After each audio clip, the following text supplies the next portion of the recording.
Are there any current or former players you wish you could have played with? Paul Scholes. And I love Stevie G, but I have to go with Paul Scholes. Paul Scholes was just a head in his head. En avril 2008, Cristiano Ronaldo retrouve pour la première fois de sa carrière un certain Lionel Messi, en demi-finale de Ligue des Champions. Le Portugais a 23 ans, l'Argentin vient de passer la vingtaine, et le monde entier attend l'affrontement entre ce qui va devenir les deux meilleurs joueurs du 21e siècle. Ce sont deux grandes équipes avec d'immenses joueurs. On a vu Cristiano Ronaldo, Messi, ils se disputent sans doute le titre de meilleur joueur du monde. Le problème, c'est que, bon, le match n'est pas exceptionnel, Cristiano est maladroit, Messi est bien muselé. La défense a clairement pris le dessus sur l'attaque, malgré quelques absences des deux côtés. Au terme de cette première soirée au Camp Nou, les deux équipes se quittent sur le score de 0-0. Rien n'est encore joué. Une semaine plus tard, à Old Trafford, Messi semble avoir de meilleures jambes, le Barça commence un peu mieux son match. Mais finalement, ce sera bien les Red Devils qui finiront par se qualifier. Ni Ronaldo, ni Messi, ni Tevez, ni Eto'o ne marqueront dans ce match. 1-0, score final. La lumière va venir d'un joueur qui n'a pas vraiment l'habitude de la prendre. Un joueur pourtant indispensable au collectif mancunien. Monsieur Paul Scholes.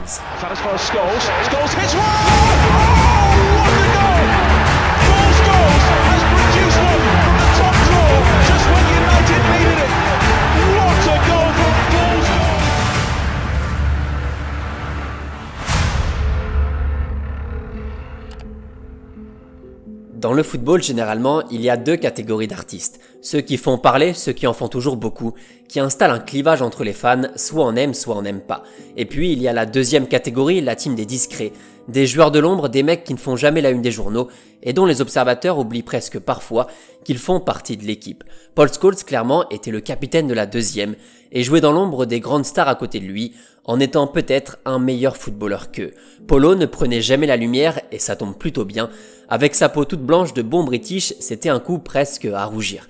D'ailleurs, ce qui me ferait rougir aussi, c'est qu'on m'offre un petit maillot de Paul Scholes à Noël, et heureusement il existe sur Vintage Footballeria, le partenaire de cette vidéo. Pour ceux qui veulent acheter ou offrir un maillot d'un joueur en particulier, il y a du choix, mais pour ceux qui ne savent pas trop quoi prendre à Noël, j'ai la solution pour vous, la boîte mystère de VFA. Le principe est simple, vous commandez la boîte sur le site, vous recevez un maillot d'une valeur de 40 € minimum parmi tout le stock de maillots disponible avec peut-être un petit cadeau en plus. Attention, le stock de boîtes mystères spécial Noël est limité, donc traînez pas trop. C'est l'occasion idéale pour faire plaisir à un pote, à un proche, peu importe. Un bon petit maillot vintage, ça fonctionne à chaque fois.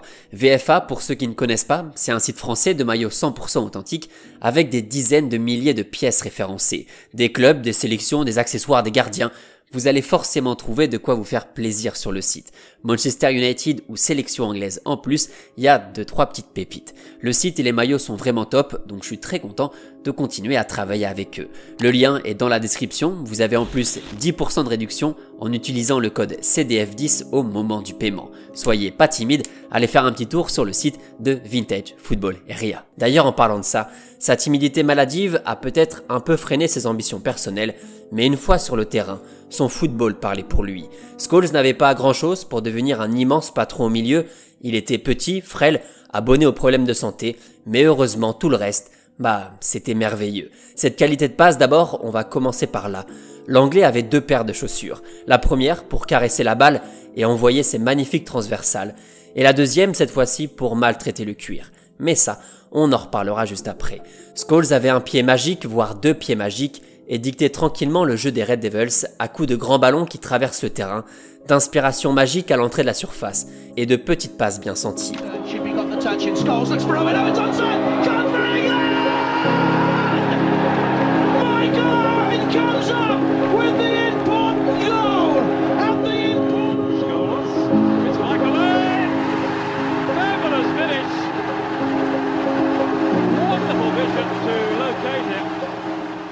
Vision du jeu ok, technique de passe parfaite, QI football délirant.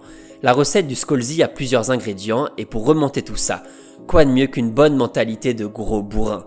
Ouais, Paul Scholes n'était pas le dernier sur les ballons qui traînent, les tacles un peu engagés, les semelles un peu hautes en tant que milieu de première ligue. l'Anglais a rendu honneur à son championnat.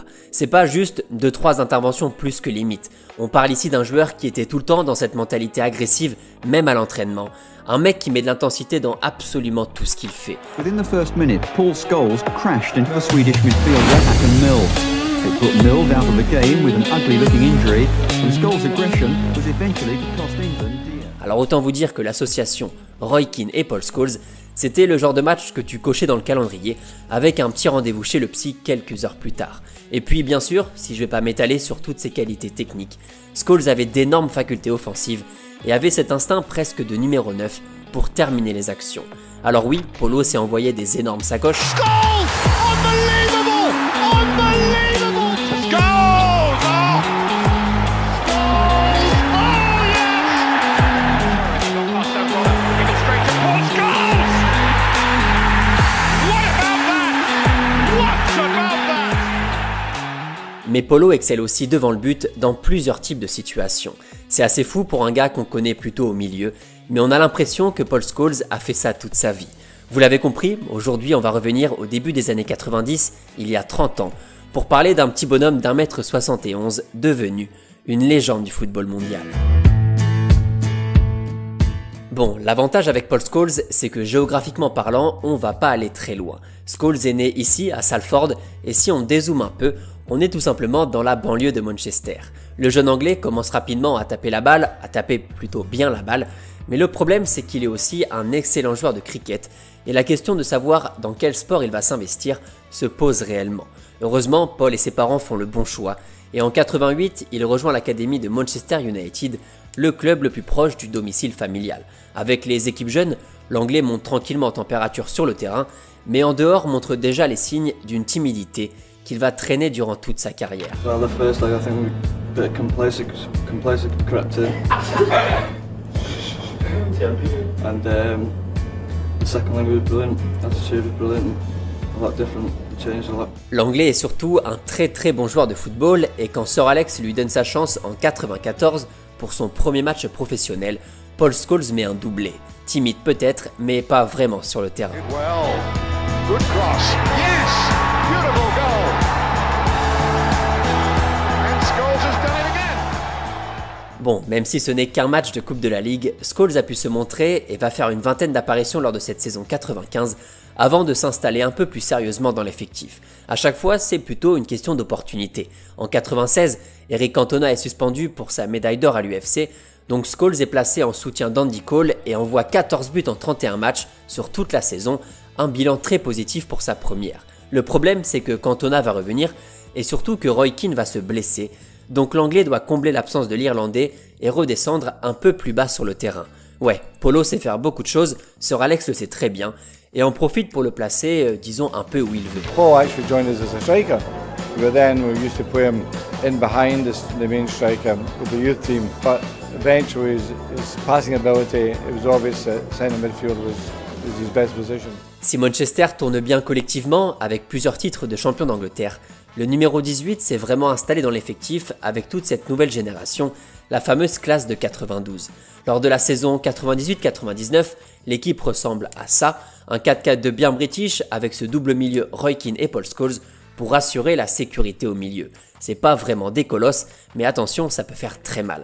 Avec ce 11 titulaire plutôt sympa sur le papier, les Red Devils vont regagner la première ligue déjà, vont emporter la Coupe d'Angleterre, petit but de Polo au passage, et vont surtout se hisser en finale de Ligue des Champions. Most things that seem to it have gone in. I don't know what that is. I think just the run you go on. It's just you hit a purple patch and that's that. Si Paul a déjà brillé dans la compétition, buteur contre le Bayern, contre le Barça et contre l'Inter, il est suspendu pour un carton jaune reçu en demi contre la Juventus et doit rester sur le banc en finale. Roy Keane, bizarrement, a reçu la même sanction. Orphelin de leurs deux milieux récupérateurs, United a bien du mal à mettre en place son jeu, se fait marcher dessus pendant une grosse partie du match, jusque la 91e minute. Cleared, Giggs with a shot, Sheringham!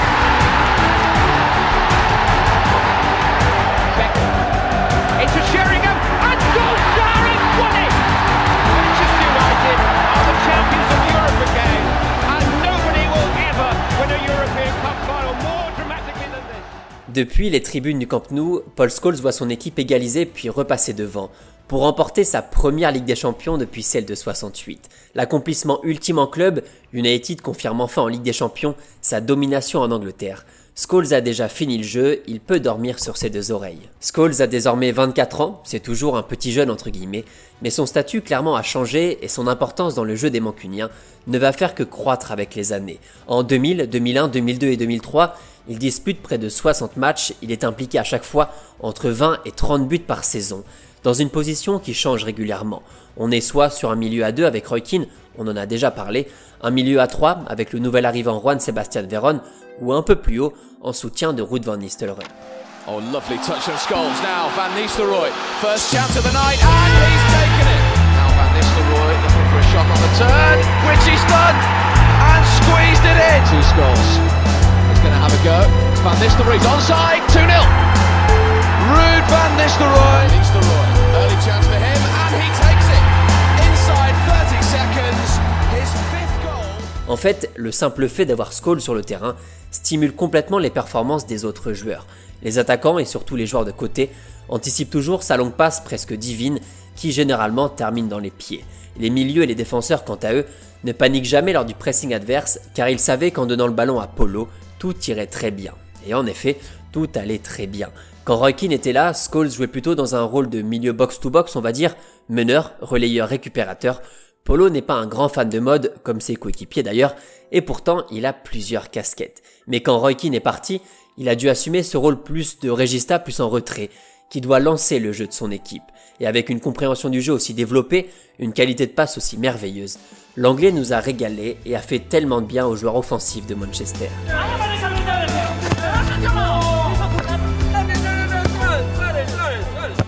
Paul Scholes continue de claquer des belles petites saisons jusqu'en 2005, avec une pointe à 14 buts en Première Ligue en 2003, mais deux événements vont drastiquement changer sa carrière. Le premier arrive en 2004, l'Angleterre est éliminée de l'Euro, avec un Paul Scholes aligné sur le côté gauche pour laisser le duo Gerrard-Lampard s'occuper du milieu de terrain. L'Angleterre n'a jamais su faire jouer ces trois pépites ensemble, Steven et Frank étaient plutôt du genre à prendre de la place en termes d'ego, là où Paul était plus timide, réservé, et n'a jamais vraiment eu sa chance. Du coup, en 2004, après l'Euro et après seulement une soixantaine de sélections, Paul Scholes décide d'arrêter sa carrière internationale. Maintenant, pour lui, l'objectif est clair, c'est Manchester et rien d'autre. Fini la sélection anglaise. First got into the squad in 2004, like Scholesy was just finishing. And I remember obviously playing against Scholes, all that sort of stuff, and I remember seeing him in training, and it's just like, touch, the ping, the short pass, the long, everything. You know, just a complete player. But all of them, of course, Lampard, all that lot, but Scholesy was the one. Technically, it was just like... ABC. Yeah, man.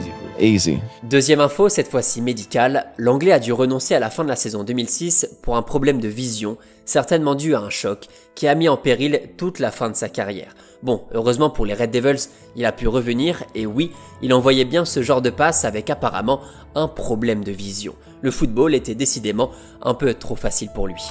He's probably the best midfielder that's been around for a number of years now, so if you can't learn off him, then you're not going to learn off anyone. I think Scholes, with his experience and his vision and just his overall play, really, I think he's just improved so much. And you didn't think that would be possible for Scholes because, as far as I'm concerned, he's the best passer, best imagination in Europe.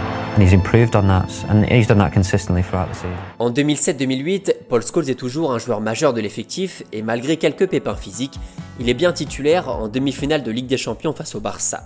L'occasion pour lui de rappeler qu'il ne faut jamais lui laisser un ballon devant la surface. Toujours un peu gêné par cette blessure en finale et par un contact avec Claude Makelele, Scholes est remplacé avant la fin du match et assiste à la séance de tir au but depuis le banc des remplaçants. Mais bon, ça fait toujours une deuxième Ligue des Champions remportée, plus les 9 premières ligues, ça commence à faire un peu cher l'étagère à trophées. Scholes, malgré son âge et la concurrence au milieu, va continuer à jouer régulièrement avec Manchester United jusque en gros la fin de la saison 2011, après laquelle l'Anglais annonce tout simplement la fin de sa carrière. Il ne va pas très loin, pas de championnat du golf ou de MLS, non, Scholes est un pur produit mancunien et choisit de continuer sa mission à Old Trafford en intégrant le staff de Sir Alex. Le problème c'est que, bon, les Red Devils sans Paul Scholes, c'est un peu comme une voiture sans moteur. Ça va marcher beaucoup moins bien. Disons que ça marche un peu moins bien, mais au-delà du sportif, c'est surtout dans la transmission des valeurs que Sir Alex a besoin de Scholes et le rappelle pour sortir de sa retraite. Du coup, Polo rechausse les crampons, United passe tout près de remporter la Premier League et va finalement le faire en 2013, pour la dernière année de Paul Scholes avec Manchester. 19 saisons plus tard, plus de 700 matchs avec Manchester cumulés, Paul Scholes s'en va pour de bon, la fin de la plus belle époque de l'histoire de Manchester. Old Trafford, a true legend. Let's hear it, Paul Scholes.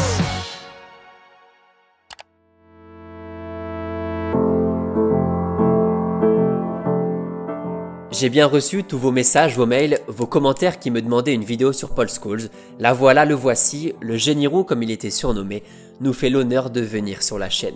Il méritait bien un hommage à la hauteur de son parcours, de son talent, de sa loyauté sans faille envers Manchester, la marque non pas des grands footballeurs, mais simplement des grandes personnes.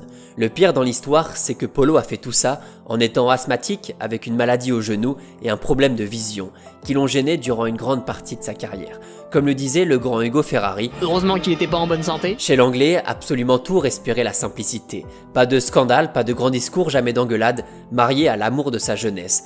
Polo est un anglais silencieux, c'est rare, et on va pas se mentir, ça fait du bien. En fait, Scholes n'avait pas besoin de se mettre en avant, les autres le faisaient très bien pour lui. Selon Thierry Henry, c'était le meilleur joueur de Premier League, selon Xavi, le meilleur joueur à son poste, et selon Guardiola, le meilleur milieu de sa génération. Frank Lampard, Steven Gerrard, Paul Scholes. Who's the best? Yeah.